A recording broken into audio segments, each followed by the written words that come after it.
Amin. Haleluya. Silakan duduk Bapak Ibu Saudara. Shalom.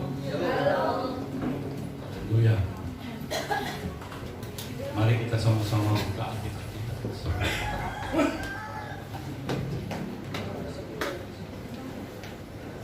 Di dalam Keluaran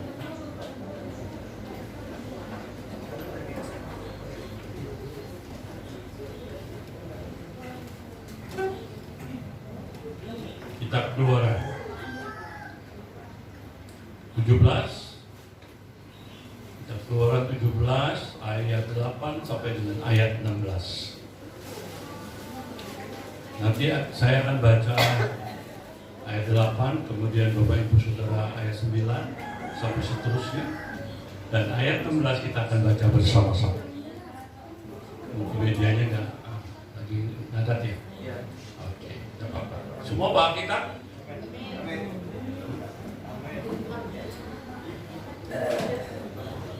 Kita akan baca sama-sama ya. Saya akan baca ayat 8, Bapak Ibu Saudara ayat 9, bergantian seterusnya sampai ayat 16. Ayat 16 kita baca bersama-sama. Keluaran 17 ayat 8 sampai dengan ayat 16. Dengan perikopnya kemenangan orang Israel melawan orang Amalek. Ayat 8 demikian bunyi firman Tuhan. Lalu datanglah orang Amalek dan berperang melawan orang Israel di Rafidim. Silakan ayat 9.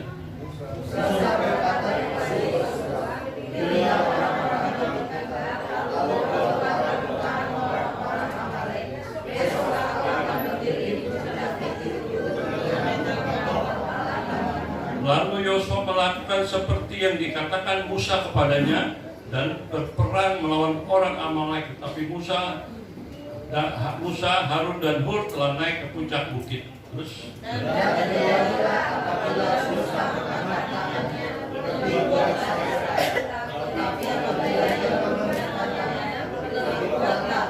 maka kenatlah tangan Musa, sebab itu mereka mengambil sebuah batu, diletakkanlah di bawahnya supaya ia duduk di atasnya. Harun dan Hur menopang kedua belah tangannya, seorang dari sisi yang satu, seorang di sisi yang lain, sehingga tangannya tidak bergerak sampai matahari terbenam.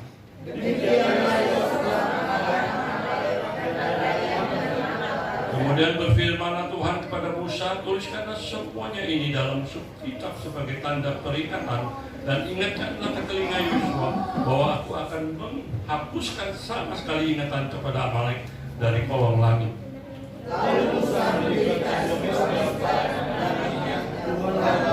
Ayat 16 katakan sama-sama. Ia berkata, Tuhan berperang melawan Amalek. Haleluya, berbahagialah Bapak Ibu Saudara yang terkasih dalam Tuhan Yesus, yang sudah membaca firman Tuhan, yang merenungkan firman Tuhan siang dan malam, terutama yang melakukannya di dalam kehidupannya masing-masing. Tema firman Tuhan hari ini judulnya adalah kunci kemenangan. Kunci kemenangan. Sebagai orang percaya, sebagai umat manusia, siapapun dia pasti ingin menang dalam kehidupannya, ingin berhasil, ingin sukses dalam kehidupan. Amin. Tidak ada seorang pun dari manusia yang tidak mau berhasil, sukses atau menang dalam kehidupannya hari lepas hari. Pasti semuanya ingin. Oleh karena itu kita mau belajar kebenaran firman Tuhan ini dari apa yang sudah kita baca bersama-sama tadi. Pertanyaannya sekarang adalah bagaimana caranya supaya kita boleh memperoleh kemenangan atau keberhasilan dalam hidup. Ini pelajaran buat kita semua yang ada di tempat ini. Tolong disimak dengan saksama, karena saya akan terus mengalir menyampaikan firman Tuhan ini kepada saudara, supaya saudara mengerti apa maksud Tuhan buat kita semua yang ada di tempat ini. Yang pertama, di dalam ayat 9 dikatakan firman Tuhan bagian A-nya saja ya, tapi saya akan bacakan semuanya aja. Musa berkata kepada Yosua, pilihlah orang-orang bagi kita, lalu keluarlah berperang melawan orang Amalek. Besok aku akan berdiri di puncak bukit itu dengan memegang tongkat Allah di tanganku. Yang pertama, bagaimana caranya supaya kita bisa berhasil atau menang, yaitu ayat 9 bagian A dikatakan keluarlah berperang. Ada perkataan keluarlah berperang. Bapak Ibu yang terkasih, oleh karena itu untuk memperoleh kemenangan atau keberhasilan dalam hidup ini, kita harus berperang. Haleluya. Artinya apa di sini? Harus ada perjuangan. Tidak ada kemenangan tanpa adanya perjuangan.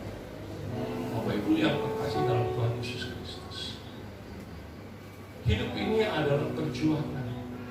Kalau saudara baca di dalam ayat 7 ayat 1, bukankah manusia harus bergumul di bumi ini dan hari-harinya seperti hari-hari orang upahan?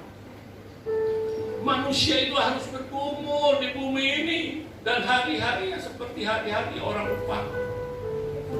Bapak Ibu yang terkasih dalam Tuhan Yesus Kristus, pergumulan yang kita hadapi dalam hidup ini, saya mau kasih tahu saudara, tidak pernah berhenti.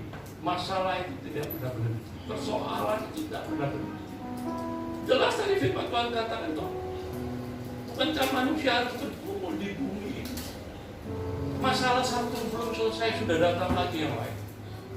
Masalah satu baru saja selesai, datang lagi yang baru lagi. Terus tidak berhenti, terus berhenti.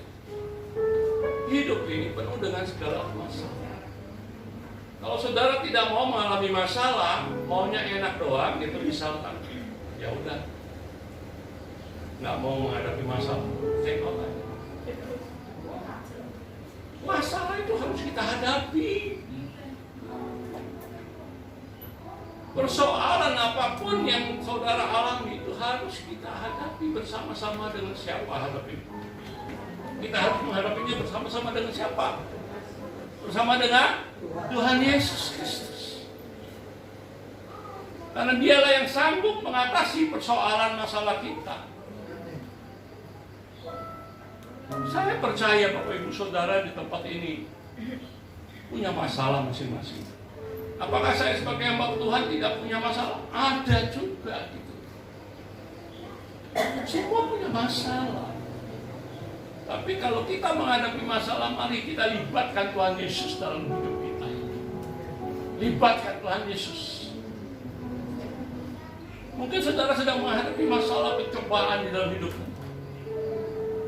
Firman Tuhan berkata di dalam 1 Korintus 10 ayat 13, pencobaan-pencobaan yang kamu alami adalah pencobaan-pencobaan biasa yang tidak melebihi kekuatan manusia. Sebab Allah setia, karena itu Ia tidak akan membiarkan kamu dicobai melampaui kekuatan. Pada waktu kamu dicobai, Ia akan memberikan jalan keluar sehingga kamu dapat menanggungnya. Amin. Tuhan beri kekuatan buat kita untuk dapat menanggungnya. Apa persoalanmu, apa masalahmu, apa perkaramu, katakan sama Tuhan semua beban persoalanmu. Berdoalah, tadi pujian tadi berkata, kita berdoa sungguh-sungguh di hadapan Tuhan. Saya percaya doa kita itu akan sampai kepada Tuhan. Masalah dijawab atau tidaknya, tinggal waktunya Tuhan. Harus sabar menanti waktunya Tuhan. Apa masalahmu, perkaramu? Filipi 4 ayat 13 firman Tuhan berkata, segala perkara dapat kutanggung di dalam Dia yang memberi kekuatan kepadaku. Tuhan akan memberikan kekuatan buat kita untuk menanggung segala perkara persoalan masalah kita masing-masing. Yang penting kita datang di hadapan Tuhan mengaku segala sesuatu. Roma 8 ayat 28 firman Tuhan berkata, kita tahu sekarang Allah turut bekerja dalam segala sesuatu untuk mendatangkan kebaikan bagi mereka yang mengasihi Dia, yaitu bagi mereka yang terpanggil sesuai dengan rencana Allah. Tuhan punya rencana dalam hidup kita. Persoalan yang kita hadapi itu, di balik semua itu pasti ada sesuatu yang Tuhan inginkan dalam hidup kita. Masalahnya saudara dengar-dengaran ada, mengerti apa maksud Tuhan. Itu yang penting. Mazmur 60 ayat 14, Mazmur 108 ayat 14 bunyinya sama. Bersama Allah kita cakap melakukan perkara-perkara yang dapat bersama. Artinya apa? Bersama Tuhan Yesus kita sanggup melakukan segala perkara, apapun persoalan kita. Karena Tuhan sendiri yang akan menginjak-injak musuh kita. Oleh karena itu, Bapak Ibu Saudara yang ada di tempat ini, serahkan segala masalah sama Tuhan. Amin. Amin. Kalau orang yang hidup dekat dengan Tuhan itu adalah orang yang dengar-dengaran akan firman. dia mengerti apa maksud Tuhan dalam hidupnya masing-masing. Kalau saudara sedang menghadapi masalah seperti itu, tolong saudara introspeksi diri masing-masing. Kira-kira apa maksud Tuhan dalam hidup kita ini? Karena kita tahu Tuhan itu tidak akan pernah membiarkan kita berjalan sendiri. Amin. Dia tidak akan pernah. Saya mau tanya pada saudara, pernah dengar nggak ada orang bilang hidup ini seperti roda? Pernah dengar nggak? Pernah ya? Hidup ini seperti roda. Titik di atas, bisa terus nanti di bawah. Terus begitu. Seperti roda. Saya mau tanya, siapa yang setuju kalau hidup ini seperti roda? Ada yang setuju? Nggak apa-apa, kalau salah juga nggak masalah kok. Sama-sama masuk surga kan? Hah?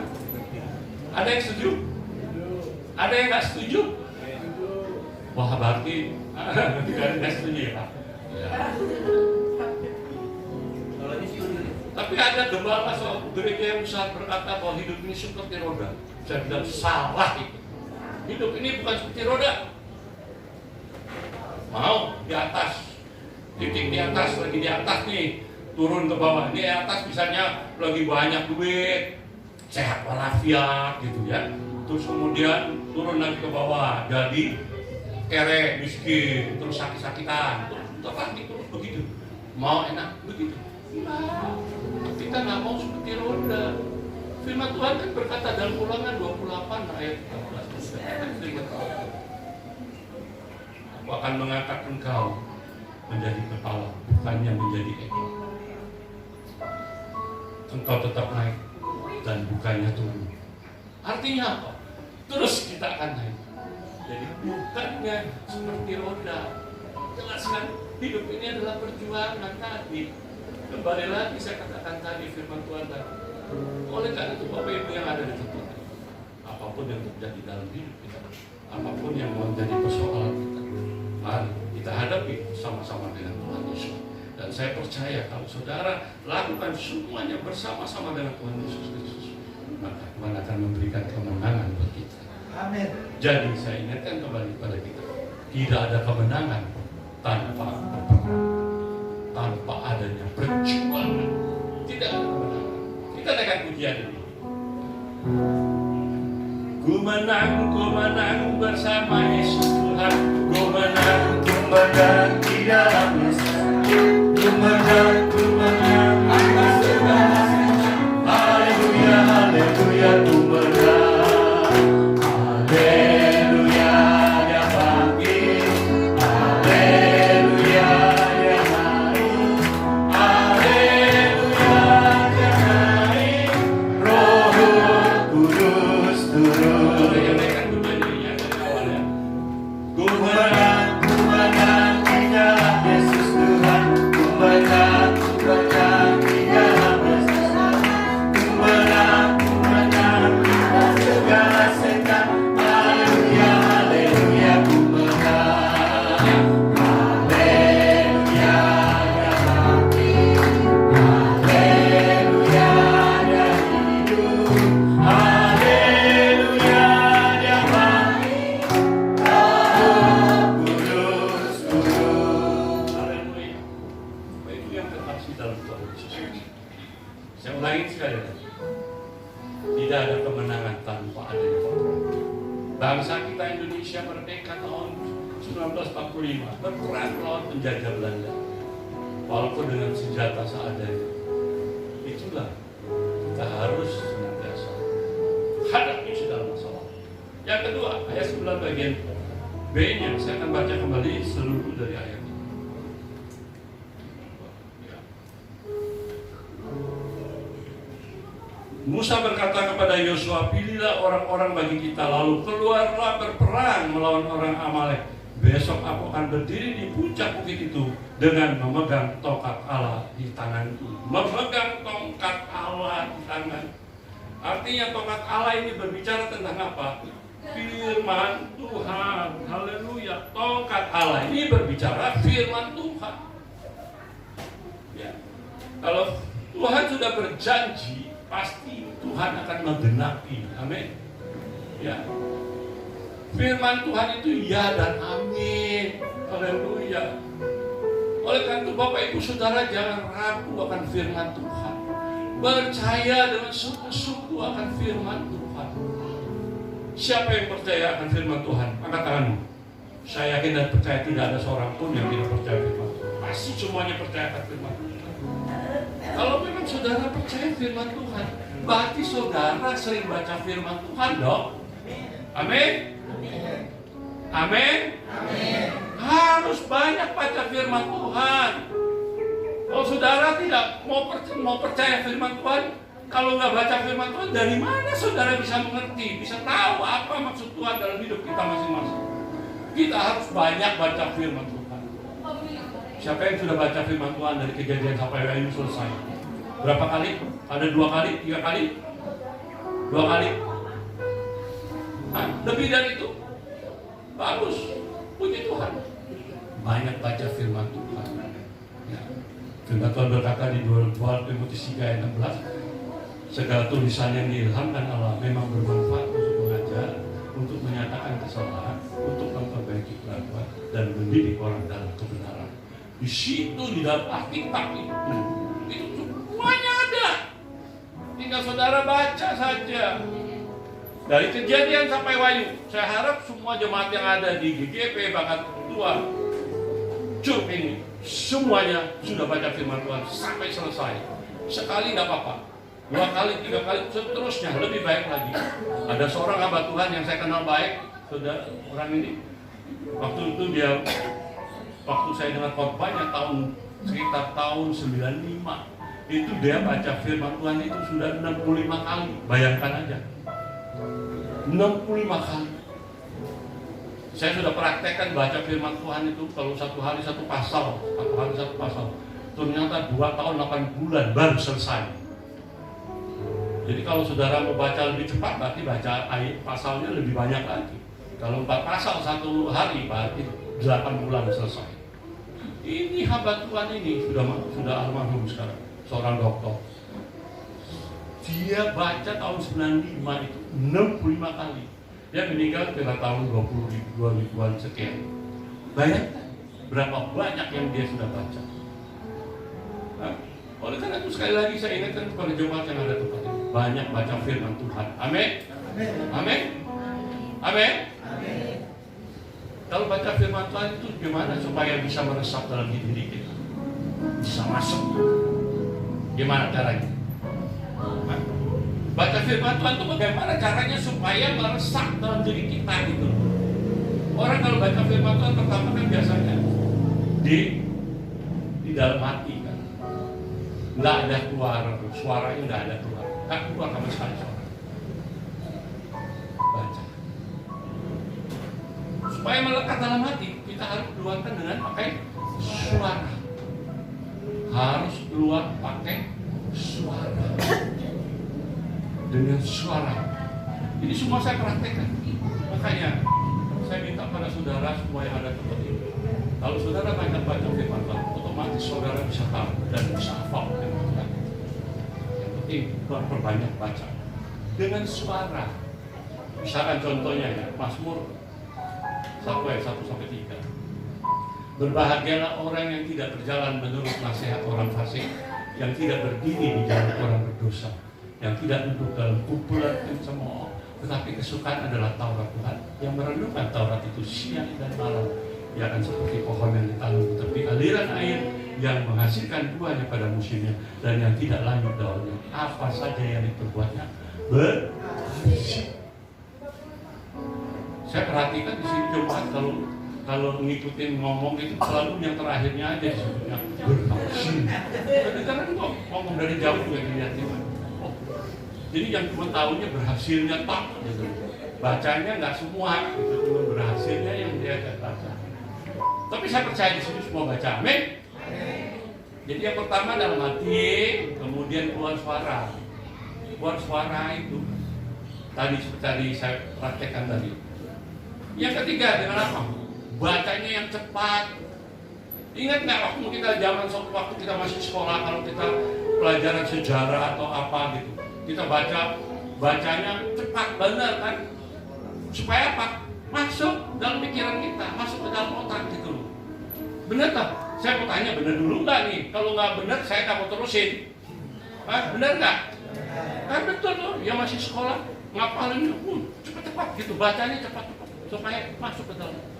Ini praktekkan gitu. Kalau saudara bacanya nggak ada dalam suara, nggak kedengaran, maka sulit untuk masuk ke dalam otak saudara, bisa dihafal. Cepat bacanya. Contohnya misalkan Mazmur 23 aja ya saya. Mazmur 23. Tuhan adalah gembalaku, takkan kekurangan aku. Ia membaringkan aku di padang rumput yang hijau, yang membimbing aku ke air tenang, yang menyegarkan jiwaku, yang menuntun aku ke air ke dalam yang benar. Oleh karena namanya, sekalipun aku berjalan dalam lembah kekelaman, aku tidak takut bahaya, sebab Engkau besertaku. Gadamu dan tongkatmu itulah yang menghibur aku. Engkau menyediakan hidangan bagiku di hadapan lawanku. Engkau mengurapi kepalaku dengan minyak, pialaku penuh melimpah. Kebajikan dan kemurahan belakang akan mengikuti aku seumur hidupku, dan aku akan diam dalam rumah Tuhan sepanjang masa. Bacanya yang cepat, maka saudara bisa hafal. Kalau bacanya pelan-pelan, nggak ada suaranya, sulit. Nah, yang terakhir, caranya bagaimana supaya kita bisa hafal? Nah, bisa tahu. Pakai gerakan, pakai gaya. Tahu pakai gerakan, pakai gaya? Tapi tolong ya, gerakan gayanya tuh jangan di pinggir jalan. Saudara baca firman Tuhan boleh begini. Nanti orang bilang gila. Saya praktekkan caranya apa? Dengan gerakan di depan kaca. Kita kan suka kadang-kadang nyanyi toh. Kita kalau berdandan itu di kaca. Kita baca firman Tuhan juga dengan gerakan di depan kaca. Supaya apa? Supaya tahu. Bisa makan sampai. Pakai gerakan. Makanya kalau saya lagi nyanyi lagu-lagu rohani, kalau memang itu memberkati saya atau apapun juga, saya pakai gerakan selalu. Karena memang itulah yang harus kita lakukan. Contohnya misalkan, kiranya Engkau memberkati aku berlimpah-limpah dan memperluas daerahku, dan kiranya tanganmu menyertai aku dan melindungi aku daripada malapetaka, sehingga kesakitan tidak menimpa aku. Pakai gerakan. Amin. Maka saudara pasti bisa. Saya minta pada saudara semua yang ada tempat, mulai sekarang harus lebih yakin percaya akan firman Tuhan. Amin. Sungguh-sungguh melekat dengan firman. Banyak baca firman Tuhan, karena hari-hari ini adalah hari-hari yang jahat. Kita nggak tahu kapan Tuhan panggil kita. Tuhan bisa panggil kita pada saatnya, sesuai dengan rencana dan kehendak dalam hidup kita. Oleh karena itu, kalau kita hidupnya masih belum pernah baca firman Tuhan, boro-boro ibadahnya juga misalkan Senin Kemis gitu ya, seperti kapal selam gitu, timbul tenggelam gitu. Kalau lagi Natal nimbul banyak yang datang, giliran lagi acara ibadah biasa-biasa datang bunyinya jalan-jalan. Saya ingatkan kepada saudara yang ada sih, orang-orang yang model begitu jangan berharap masuk surga. Saya ingatkan, memang masuk surga itu urusannya Tuhan, bukan urusan saya. Tetapi saya ingatkan, kalau kita dari situ saja hal-hal yang begitu, maka saya jangan berharap kita naikkan pujiannya. Ya Tuhan, ku percaya. Ya Tuhan, ku percaya. Aku percaya.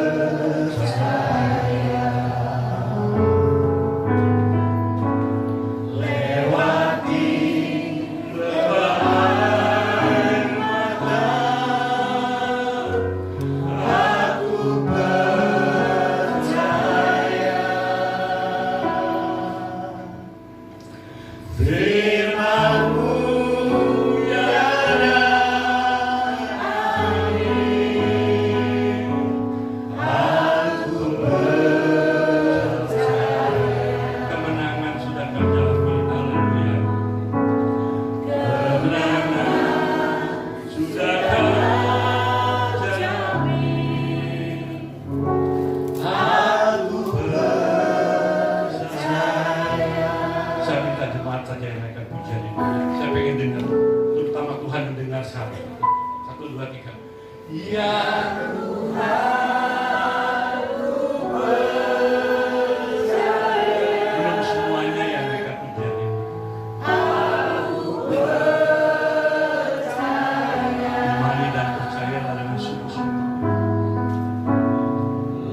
percaya mereka.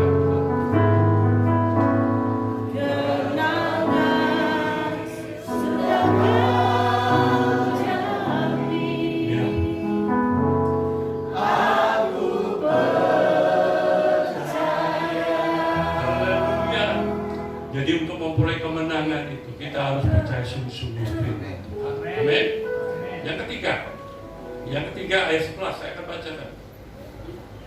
Dan terjadilah apabila Musa mengangkat tangannya lebih kuatlah Israel, tetapi apabila ia menurunkan tangannya lebih kuatlah Amalek. Musa mengangkat tangannya itu berbicara tentang apa? Artinya mengandalkan Tuhan. Mengandalkan Tuhan. Bangsa Israel bisa menang melawan orang Amalek bukan karena persenjataan mereka canggih, bukan mereka jago berperang, tetapi mereka bisa menang melawan orang Amalek karena mereka mengandalkan Tuhan. Amin.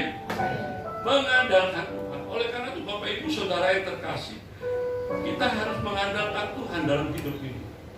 Kalau saudara pengen menang menghadapi masalah, firman Tuhan berkata dalam Yeremia 17 ayat 7 dan 8.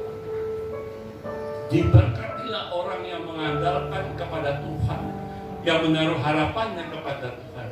Ia akan seperti pohon yang ditanam di tepi air yang merambatkan akar-akarnya ke tepi batang air, dan yang tidak mengalami datangnya panas terik, yang daunnya tetapi jauh, dan tidak khawatir dalam tahun kering, dan tidak berhenti menghasilkan buah. Kalau saudara mengandalkan Tuhan, firman Tuhan inilah yang akan kita terima. Sebaliknya kalau kita mengandalkan kepada manusia kekuatan kita, firman Tuhan berkata dalam Yeremia 17 ayat 5, terkutuklah orang yang mengandalkan kepada manusia, yang mengandalkan kekuatannya sendiri, dan yang hatinya menjauh dari Tuhan. Hati-hati saudara, karena manusia itu terbatas untuk menolong kita. Tapi Yesus Kristus Tuhan kita ini tidak terbatas. Dialah pemilik punya kerajaan, semua langit bumi segenapnya itu Dia yang punya. Jadi kita harus minta sama yang siapa yang punya langit dan bumi serta segenap isi. Kita andalkan Dia karena Dialah segala-galanya dalam hidup kami. Tanpa Yesus Kristus kita tidak dapat berbuat apa. Kita butuh Tuhan dalam hidup ini. Menaruhlah pengharapan Anda kepada Tuhan, jangan kepada manusia. Karena itu saya ingatkan kepada kita semua yang ada di tempat ini. Sekali lagi saya katakan bahwa kita ini hidup mati ada di dalam tangan Tuhan. Makanya dikatakan dalam Ayub 12 ayat 10. Dikatakan dalam firman Tuhan Ayub 12 ayat 10. Bukanlah bahwa agak blank sedikit saya. Ayub 12 ayat 10 kan. Di bawah tangannya terletak nyawa segala yang hidup dan nafas setiap manusia. Artinya hidup mati kita itu ada di dalam tangan Tuhan. Tuhan yang sudah merancangkan hidup mati kita. Kapan Dia panggil kita ada tahu. Setiap saat Dia bisa panggil kita. Yeremia 29 ayat 11 firman Tuhan berkata, sebab aku ini mengetahui rancangan-rancangan apa yang ada padaku mengenai kamu, demikian firman Tuhan, yaitu rancangan damai sejahtera, bukan rancangan kecelakaan, untuk memberi kepadamu hari depan yang penuh harapan. Jadi Tuhan itu sudah merancangkan segala sesuatu dalam hidup kita. Oleh karena itu kita tinggal mengandalkan Dia, jangan mengandalkan kepada siapapun.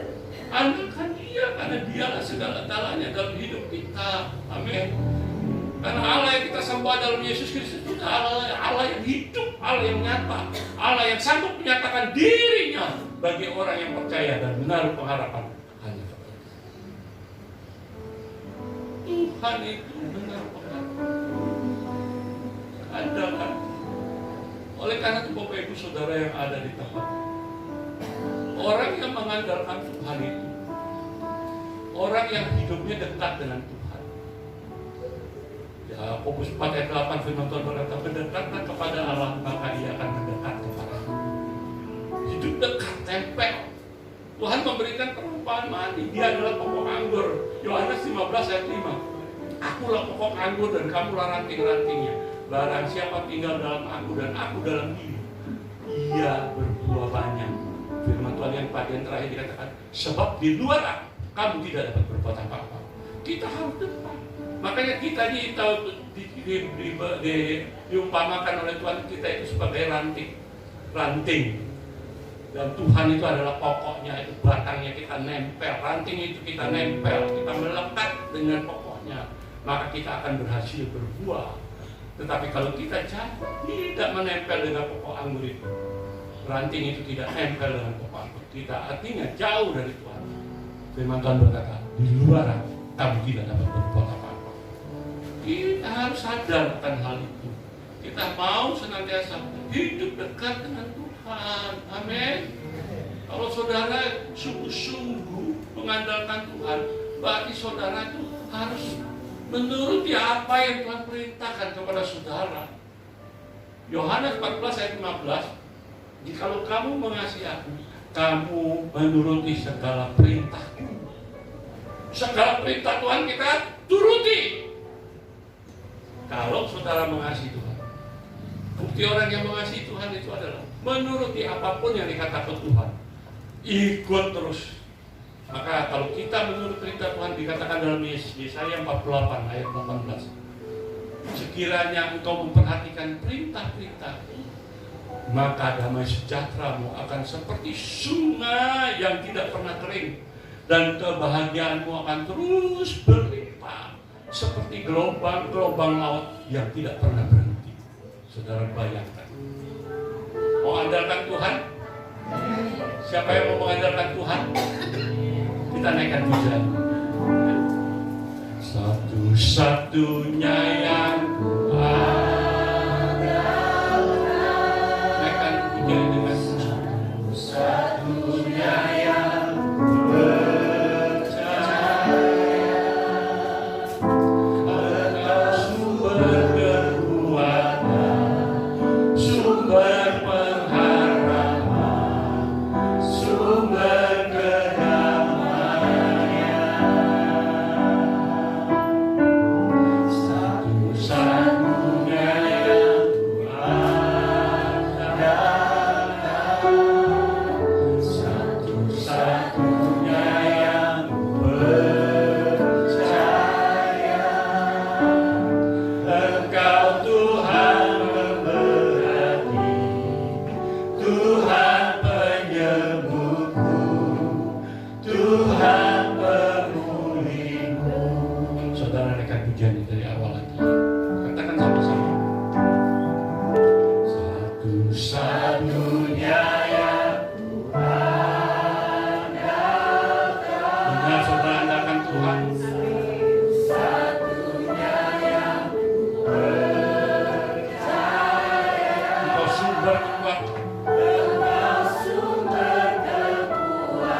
sungguh-sungguh andalkan Tuhan dalam hidup, apa yang menjadi masalah, Dia akan pulihkan semuanya. Persoalanmu Tuhan ambil alih, Dia yang berperang ganti kamu. Jadi gak perlu takut, gak perlu khawatir lagi dalam hidup.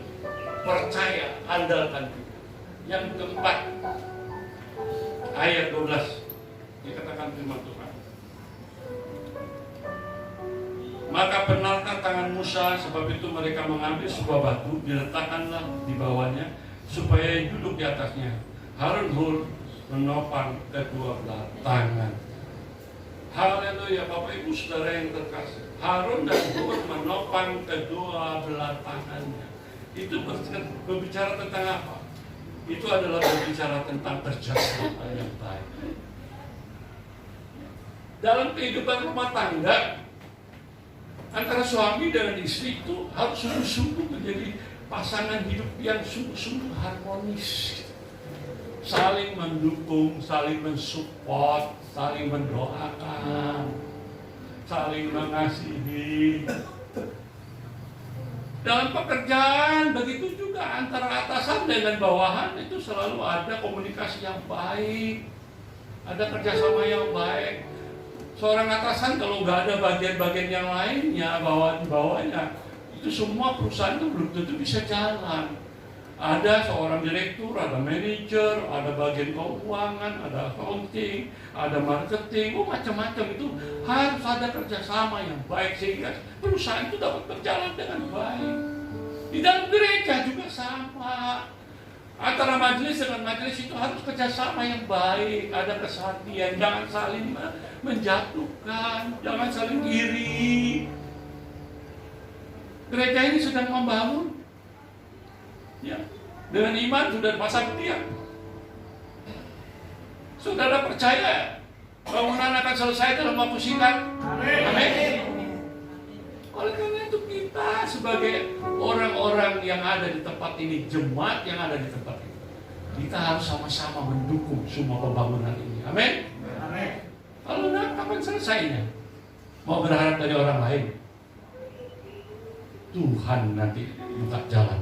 Yang penting kita berdoa, jangan putus-putus minta Tuhan kirim berkat buat kita semua, buat gereja seperti ini.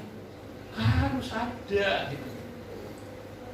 Yang namanya tongkat Allah yang dipegang Musa itu, tongkatnya beratnya saya nggak tahu berapa, tapi saya percaya tongkat Allah itu pasti berat, pasti berat. Pada waktu dia angkat, mungkin sejam dia kuat gitu loh, tapi selama lebih dari 1 jam dia udah nggak kuat karena saking beratnya dia turun.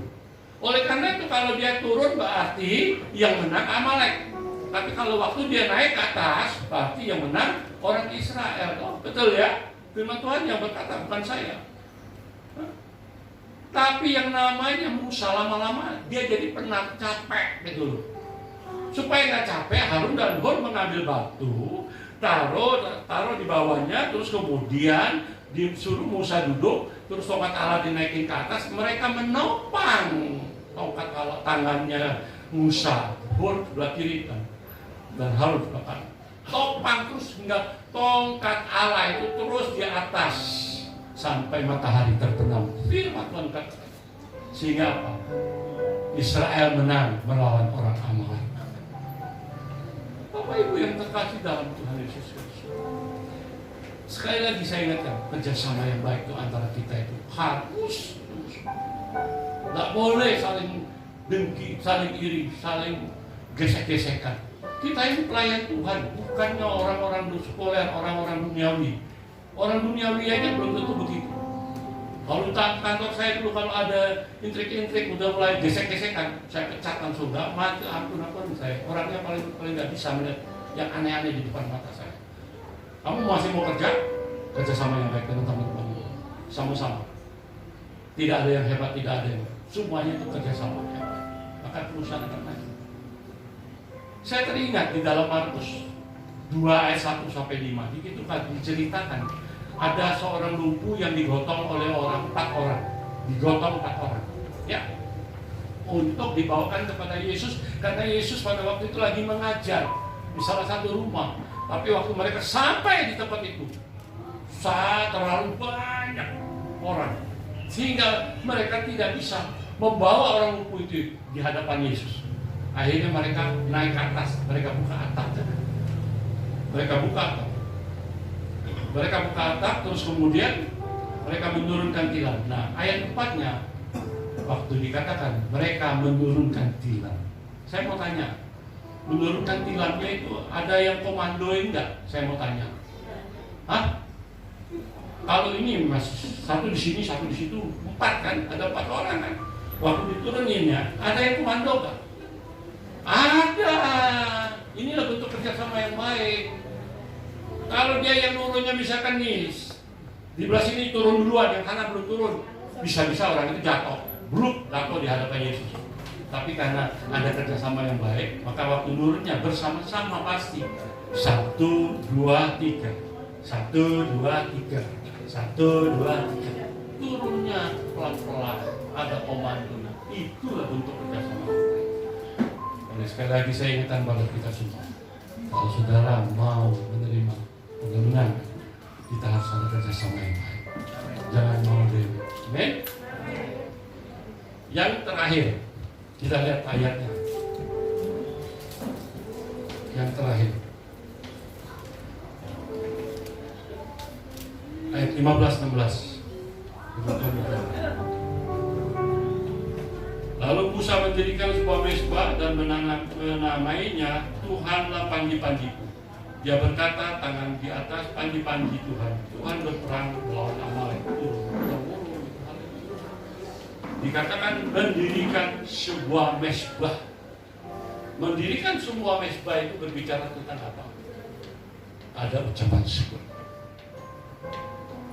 Ada ucapan syukur. Amin. Amin. Jadi untuk memperoleh kemenangan itu, untuk memperoleh keberhasilan, kesuksesan, harus ada ucapan syukur. 1 Tesalonika 5 ayat 18 firman Tuhan berkata, mengucap syukurlah dalam segala hal, karena itu yang digandaki Allah dan Yesus Kristus bagi kami, bagi kita semua. Mengucap syukur. Kalau lagi senang, lagi enak, mengucap syukur bisa enggak? Bisa ya? Bisa enggak? Mengucap doa, tertawa terus, ya? Dari mulai ibadah duduk di belakang tertawa-tawa terus. Saya nggak ngerti. Dia mengerti firman Tuhan atau apa, saya nggak tahu. Tolong lain kali kalau ibadah nggak boleh model-model. Ya, sorry aja.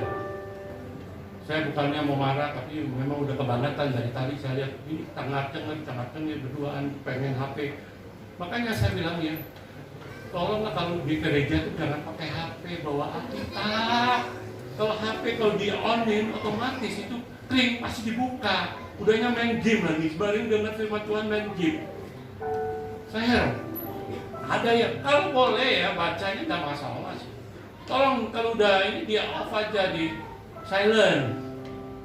Pakai Alkitab seperti Bapak Gembala dan Ibu Gembala. Pakai.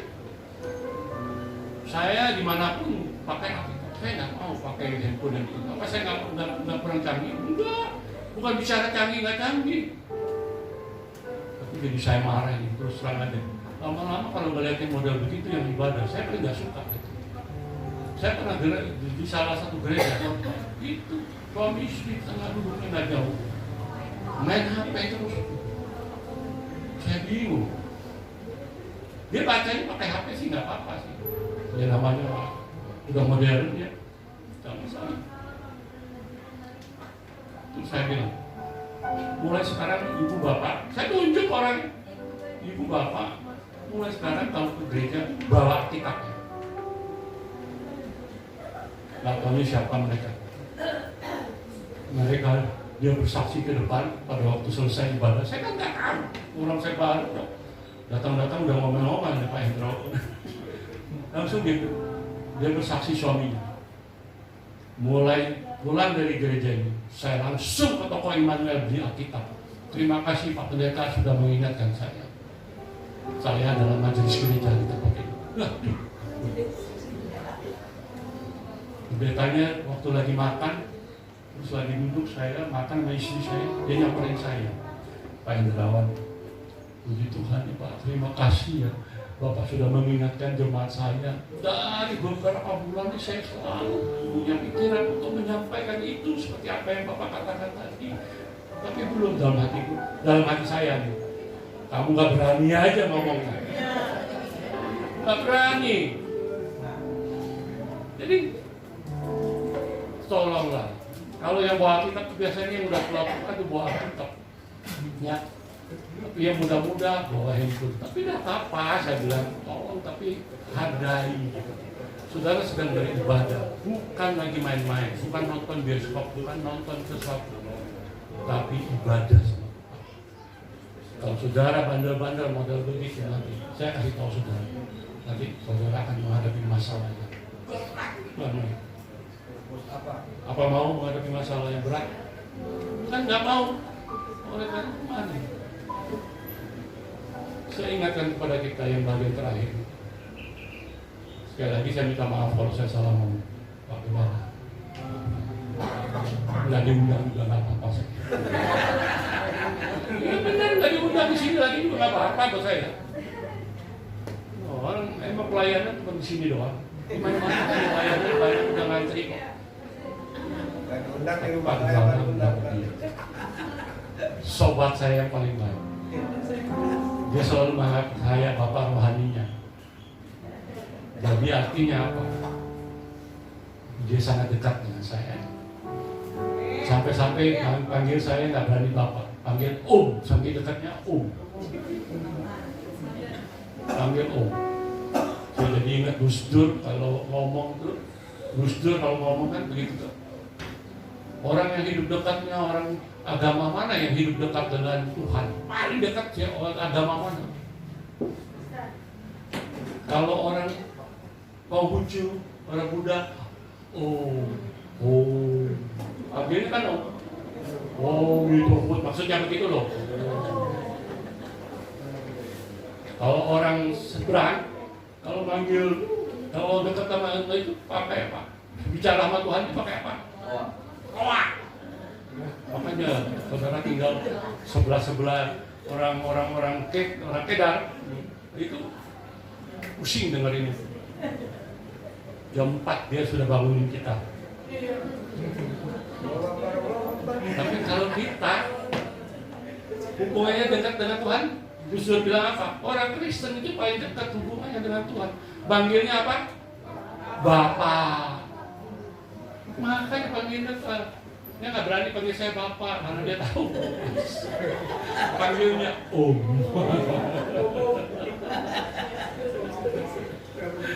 Jadi mengucap syukur ya, saudara bisa mengucap syukur nggak? Mau mengucap syukur? Karena ucapan syukur itu pertama adalah merupakan ucapan syukur itu merupakan bahasa yang paling tinggi di hadapan Tuhan. Paling tinggi, Tuhan paling senang pada orang yang bisa mengucap syukur dalam segala hal. Dalam susah mau senang. Kalau lagi senang mengucap syukur kapan? Susah nggak? Bisa nggak? Bisa nggak? Pak Bon, bisa nggak? Amin. Harus bisa. Mengucap syukur itu harus bisa dalam segala hal. Karena mengucap syukur itu adalah suatu tindakan iman. Di balik ucapan syukur itu ada berkat yang Tuhan sediakan buat kita. Amin. Jadi mengucap syukur. Kalau lagi dalam keadaan masalah, persoalan dalam hidup kita, bilang terima kasih Tuhan kau izinkan masalah itu terjadi dalam hidup kita. Namanya ucapan syukur. Ucapan syukur. Contoh ucapan syukur mungkin saya sudah pernah cerita, tapi saya ngomong lagi, ulangin saya lagi nggak apa-apa. Pada suatu hari kambing datang kepada kuda. Kuda ada di kandang, ada di dalam kandang. Terus kambing datang, lihat kuda. Terus dia bilang sama kuda, "Dak, kamu mah enak banget udah." Kenapa, Bing? Bayangin kamu, kandangnya bersih, dikasih makan, dimandiin terus. Yang punya kuda, yang pelihara kuda itu orang-orang kaya. Wah, yang nungganin kuda juga zaman dahulu pangeran putri. Sekarang juga orang kaya yang punya kuda paling banyak Prabowo di Indonesia. Wah, kambing bilang, bukan saya yang ngomong. Kambing yang ngomong gitu loh. Kambing itu kamu luar biasa. Udah terus kuda. Bing, emang kamu kenapa? Kok kamu kelihatannya sedih banget gitu? Dia bagaimana nggak sedih dah katanya. Tahu nggak dah? Kalau saya lewat di depan orang selalu bilang, "Oh kambing, oh kambing."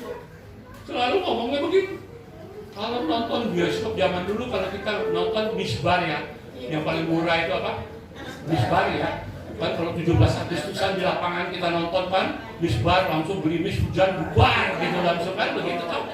Nah, kambing bilang apa? Coba kalau nonton paling murah apa disebutnya? Kelas kambing. Nggak enak kan? Paling nggak enak kan? Kalau dibilangin bandel gitu loh, nggak dengar-dengaran. Disebutnya apa? Kambing congek. Nggak enak banget gitu loh. Coba Coba kalau ada pertandingan bola terus kemudian kita kalah tim itu, selalu disebutnya apa? Kambing hitam, betul Pak. Bapak lama-lama ngerti juga ya. Jadi nggak ada yang enak, semuanya serba enak. Tetapi saya mengingatkan kepada kita, terus kuda bilang, Pak, kuda yang ngomong sama kamu, baby, kamu harusnya bersyukur, baby. Kamu lihat dari seluruh binatang yang ada di dunia ini termasuk saya, tidak ada korban persembahan kepada Allah itu kuda, babi, gajah, harimau, nggak ada. Yang jadi korban persembahan kepada Allah itu adalah kambing domba. Jadi kamu adalah sungguh luar biasa, lebih dari binatang yang lain. Oleh karena itu, saya ingatkan kepada kita, bersyukurlah dengan segala sesuatu yang ada dalam iman. Kalau kita bisa bersyukur di hadapan Tuhan, maka saya percaya kita akan mengalir kita. Untuk persoalan saudara, tidak perlu takut, tidak perlu khawatir. Yang penting kita harus hadapi semua masalah, tantangan, persoalan. Jadi tidak ada kemenangan. Yang pertama, tidak ada kemenangan tanpa peperangan atau perjuangan. Ya. Kita harus percaya kepada firman Tuhan dengan sungguh-sungguh. Baru kita bisa menang. Terus kemudian kita harus mengandalkan Tuhan. Dan yang keempat, kita harus ada kerjasama yang baik. Lalu kita mengucap syukur. Ya, teman. Saya mengingatkan, di balik segala kekurangan kita, seperti tadi yang katakan kuda tadi, Tuhan akan memberi kelebihan yang tidak dimiliki oleh orang lain. Saya tutup kesaksian ini. Ada seorang wanita, dia maju ke depan. Waktu itu dia bersaksi, dan WL bilang, siapa yang mau bersaksi maju ke depan, dia maju ke depan. Ternyata dia pakai kursi roda, dia nggak punya kaki. Pakai kursi roda, dia maju ke depan. Dia naikkan pujian, dia bilang apa? Pujiannya, sungguh indah Kau Tuhan, penuh kasih dan sayang. Kau tempat penghiburan bagi setiap hati yang terluka. Coba bayangkan aja, orang yang kakinya nggak ada, pakai kursi roda. Ini kejadian sebenarnya yang umurnya kurang lebih 17 tahun. Suaranya sangat indah sekali. Dia masih bisa bilang, sungguh indah Kau Tuhan. Kalau secara logika manusia bullshit, bohong, masa dalam keadaan begitu bisa. Tapi inilah namanya ucapan syukur. Dalam keadaan begitu dia masih bisa bilang sungguh indah Kau Tuhan.